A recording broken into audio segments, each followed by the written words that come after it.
Dios bendiga la vida de todos mis amados hermanos en la fe de Cristo Jesús.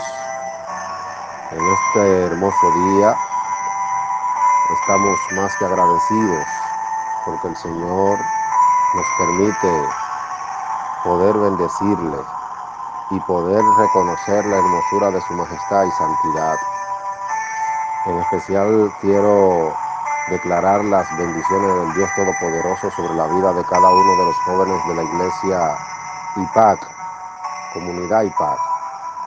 Y es un placer para mí llegar a ustedes a través de este medio, para así compartir una breve reflexión o enseñanza bíblica basada en la primera carta a los Corintios, en su capítulo 6, versículos 11 al 20, a donde el apóstol Pablo, quien redacta esta carta a la iglesia de los Corintios, expone, partiendo desde el versículo 11, que nosotros en otro tiempo fuimos injustos, fuimos algunos idólatras, otros adúlteros, otros adoptaron una vida afeminada y otro grupo eran ladrones, otros borrachones, otros estafadores, otros maldicientes, otros ávaros. Incluso él le explica a ellos que algunos otros se llegaron a echar con varones. Y parece que había cierta disputa porque algunos hermanos de la iglesia de Corinto trataban de justificar su estilo de vida. Algunos a lo mejor se expresaba y juzgaban a otros porque ellos no practicaron ninguno de estos pecados que el apóstol Pablo menciona en el versículo 9 y versículo 10, porque en el 11 entonces él les dice: y esto erais algunos, mas ya habéis sido lavados, ya habéis sido santificados, ya habéis sido justificados en el nombre del Señor Jesús y por el Espíritu de nuestro Dios. Y cuando él expresa que ellos eran, es decir, él se expresó en pasado, porque también es probable que muchos vivieran acusados en sus pensamientos por este tipo de práctica y porque a lo mejor algunos de los que eran maestros en la iglesia de Corinto le vivían recordando sus pecados pasados. Cuando la Biblia enseña que una vez que nosotros confesamos a Jesús y recibimos su amor y su perdón, Él jamás se acuerda de nuestros pecados. Y el apóstol Pablo les recuerda que ya ellos son salvos, que ya ellos son santos, que ellos ya han sido justificados por nuestro Señor Jesucristo y por el Espíritu Santo, que ya ellos no deben de vivir con miedo ni con temor a esa vida pasada de la cual Él ya les libertó. Ya partiendo del versículo 2 en adelante, dice: glorificad a Dios en vuestros cuerpos. Él dice que todas las cosas a nosotros no son lícitas, mas no todas convienen. Todas las cosas me son lícitas, mas yo no me dejaré dominar de ninguna. En otras palabras, ustedes, hermanos, tienen la libertad de hacer lo que ustedes quieran, lo que a ustedes les plazca. Ustedes pueden tomar las decisiones que ustedes entiendan, porque ustedes tienen la capacidad de tomar la decisión conforme a lo que ustedes entienden. Sin embargo, aunque ustedes pueden hacer estas cosas y tomar todas las decisiones, todas las medidas, todo lo que ustedes quieran conforme al dominio y la capacidad que Dios le ha dado para elegir, no todas las cosas convienen. Porque hay cosas que, aunque la Biblia no le llame pecado y aunque quizá para nosotros no sea nada, pueden afectar el alma y pueden afectar la vida de otros hermanos en la fe, que el apóstol Pablo en la carta a los Romanos en su capítulo 14 y 15 le llama débiles en la fe, y a nosotros que ya tenemos el conocimiento, la madurez, nos manda a que debemos cuidar a esos hermanos débiles en la fe, porque es posible que para nosotros alguna decisión que podamos tomar o alguna acción que podamos ejercer con nuestro derecho pueda afectar su alma, pueda afectar su vida y su salvación. Y Pablo dice en los Romanos que si alguno afecta la vida y la salvación de un débil, y ese débil se aparta y se va, entonces esa sangre es demandada sobre nosotros. En lo adelante, había problemas como de algunas situaciones de fornicación en la iglesia de los Corintios, que él trata también en el capítulo 6 de la primera carta a los Corintios. Y él le dice que la comida es para el vientre y el vientre es para la comida, es decir, tú tienes que alimentarte. Y si tú te alimentas, eso no te va a afectar a ti en tu vida espiritual o en tu vida emocional.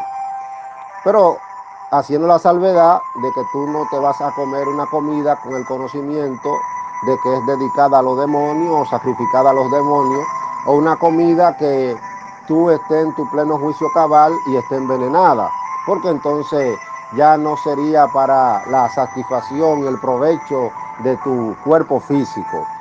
Y él dice que tanto la comida como el cuerpo lo destruirá Dios, porque este cuerpo y esta naturaleza humana no van a heredar el reino de los cielos, sino un nuevo cuerpo transformado conforme a la perfección de nuestro Señor Jesucristo. Pero sí él resalta que también el cuerpo no es para la fornicación, sino para el Señor, y el Señor para el cuerpo. El apóstol Pablo aquí está redactando que la fornicación, que según la definición bíblica, es tener relaciones sexuales fuera del matrimonio. Las mujeres romanas o las prostitutas de Roma parece que se reunían en alguna plaza, en algún lugar en específico, porque también la fornicación se puede traducir como adulterio, y adulteraban y fornicaban, es decir, se vendían y prostituían su cuerpo a precio de dinero, o ya fuera por el placer de ellas prostituirse.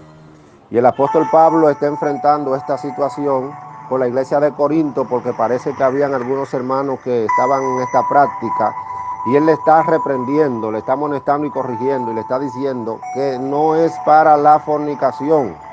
Incluso en la primera carta a los tesalonicenses, en su capítulo 4, él nos llama a cada uno de nosotros, en este caso a los jóvenes le estoy hablando, que cada uno de nosotros debe de tener su propia esposa en santidad y honor. Y nos manda a escapar y a huir de la fornicación, apartarse de la fornicación, es decir, de abstenernos de tener relaciones fuera del matrimonio. Pero ¿qué puede provocar que una persona pueda fornicar? Que una persona pueda caer en pecado de fornicación, porque él dice que el pecado de fornicación que se exterioriza a través del cuerpo no puede ser entre los hijos de Dios, entre los lavados y redimidos de la sangre de Cristo, porque ya el cuerpo le pertenece al Señor. Y el que fornica y el que se une a una prostituta, él dice en los versículos siguientes, es uno con esa prostituta, porque tú te estás enredando, te estás comunicando, te estás haciendo una sola persona con aquella persona con la cual tú te estás prostituyendo, y estás vendiendo los miembros que antes de conocer a Jesús fueron para tú hacer lo que tú quisieras, cuando tú no estabas bajo la voluntad del reino de los cielos, ni el Espíritu Santo gobernaba tu vida. Y él dice que ahora que ya tú eres de Jesucristo y le perteneces a Jesús, ya tus miembros son santificados, son redimidos, son transformados, son cambiados, y ahora son para la justicia y la santidad de Dios. Entonces, por eso el apóstol explica en estos versículos que el que se une a una ramera, ese es el término que usa, que es una prostituta, es uno con ella.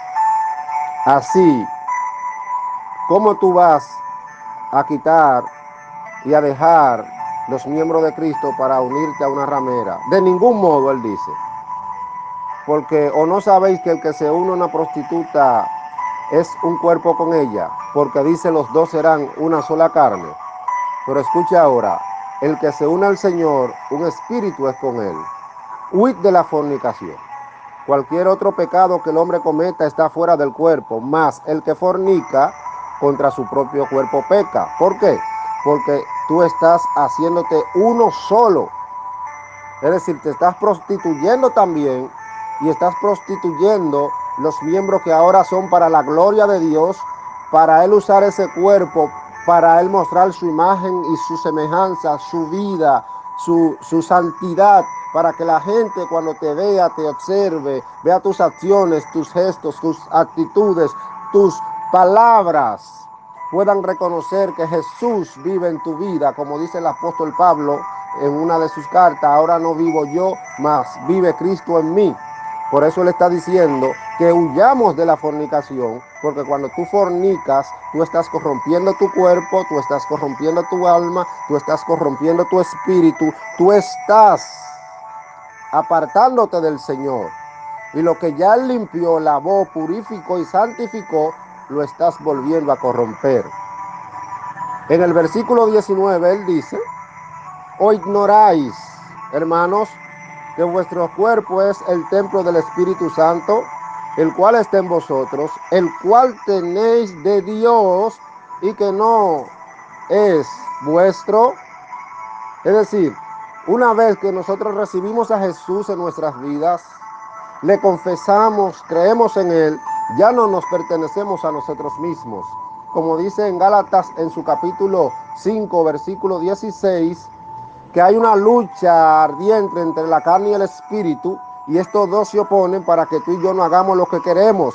Por eso él, cuando empieza hablando, dice que todas las cosas me son lícitas, mas no todas me convienen. Pero hay una elección, hay una decisión. Yo le di mi vida a Cristo, por ende, ya él me compró a precio de sangre en la cruz del Calvario. Ya yo no me pertenezco a mí mismo, ya yo soy de él, ya yo soy propiedad de Dios. Por lo tanto, él envía a su Espíritu Santo a morar en mi vida como sello y garantía de que yo soy propiedad suya. Ya yo no me gobierno, ya no hago lo que me place, ya no hago lo que yo quiero, incluso con aquellas cosas que no parecen pecado, que no dice la Biblia que son pecados, pero que pueden manchar la reputación del Evangelio, pueden manchar la reputación de Jesucristo en mi vida, pueden manchar mi testimonio. Aún esas cosas que no son ni parecen pecado, de esas cosas tengo que guardarme, porque no convienen a la fe de Jesucristo y pueden afectar la vida de uno de nuestros hermanos en la fe.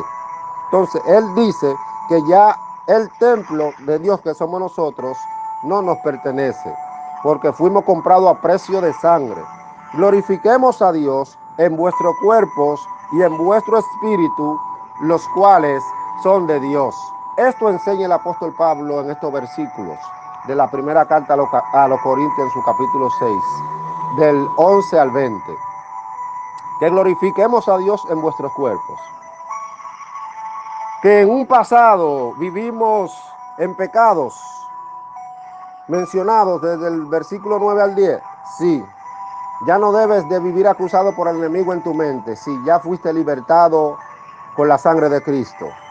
Ya Él no se acuerda más de tus pecados pasados. Tú eres nueva criatura, como dice en 1 Corintios 5, 17. 2 Corintios 5, 17. De modo que si alguno está en Cristo Jesús, nueva criatura es. La vida de pecado pasada ya pasó, quedó atrás. Fuiste separado de esa vida. Y he aquí tú empiezas a vivir una vida nueva, renovada, transformada y libertada en el Señor Jesucristo. Por eso, jóvenes, como le decía ahorita, Pablo le dice también a la iglesia de Tesalónica que cada uno debe de tener su propia esposa en santidad y honor, porque este es el mandato del Señor, que nos apartemos de fornicación y de toda pasión de concupiscencia y desordenada, como los gentiles que no conocen a Dios viven enredados en estas cosas, y que la voluntad de Dios se pueda cumplir en nuestras vidas, cada uno, cada uno, cada uno teniendo su propia esposa en santidad y honor. Él dice que a los que son comprometidos, que para que se estén quemando, se casen, es decir, para que se estén dando ese tipo de beso profundo, esas caricias que remueven todo, como dijo alguien, con un edificio de 2 plantas, lo que tú haces arriba se siente abajo. Para que usted se esté quemando, dígale al Señor que le provea, si no tiene los medios, y forme su hogar, forme su familia, cásese, para que no esté usando el templo del Espíritu Santo para la fornicación. El hecho de que una persona no llegue al coito no significa que no fornique el templo del Espíritu Santo. No voy a ahondar tanto, pero hay que cuidarse de la masturbación, hay que cuidarse de la pornografía, hay que cuidarse de esos besos profundos, hay que cuidarse de lo que ven nuestros ojos y escuchan nuestros oídos, que corrompen el templo del Espíritu Santo. Así que, mis amados jóvenes, a cuidarnos, porque este templo es propiedad de Dios y del Espíritu Santo que habita en nosotros. Dios te bendiga, Dios te guarde y que todos tengan un bendecido día. En el nombre todopoderoso de Jesús.